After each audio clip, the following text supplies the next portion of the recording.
এই ব্লগটা হলো ঈদের আগের দিনের ব্লগ, অর্থাৎ চাঁদ রাতের ব্লগ। সো সকালবেলা ঘুম থেকে উঠেই দেখি আকাশের অবস্থা এত পরিমাণে খারাপ ছিল, মানে এত মেঘলা, এবং তোমরা দেখতেই পারতেছো মানে এত মেঘলা ছিল, কালো হয়ে গেছিলো আকাশটা।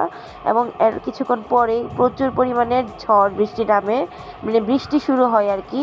সো আমার তো মনটা খুবই খারাপ হয়ে গেছিলো, আমি ভাবছিলাম কালকে ঈদেও বুঝি এরকমই বৃষ্টি থাকবে। তো তোমরা দেখতেই থাকো কীরকম হয়। সো এরপরে সেখানে বৃষ্টিটা যখন হইতেছিল তখন অবশ্যই ওয়েদারটা অনেক বেশি সুন্দর লাগতেছিল, বাট আমার মনটা খুবই খারাপ ছিল, কারণ ঈদের দিন বৃষ্টি না হলেই সারছে। সো আমি আমার হাত নিয়ে সুন্দর করে বসে পড়ি মেহেদি দিবার জন্য। কাবেরি মেহেদি নেই, কাবেরি মেহেদিটা আমি আমার হাতে সুন্দর করে দিয়ে দিই, এই সাইডে এবং ওই সাইডে দুই পাশে সুন্দর করে কাবেরি মেহেদিটা দিয়ে দিই। এবং তার আগে আমার ছোটো বোন রাইসিটাকে দিয়ে দিয়েছিলাম মেহেদি, এবং আমার আম্মুকে পরের দিন ঈদের দিন দিব, সো যেটা আমি তোমাদের ভিডিও ক্লিপে দেখাইতে পারি নাই। সো আজকে এই পর্যন্তই, পরে আবার ঈদের ব্লগে তোমাদের সাথে দেখা হবে। So by.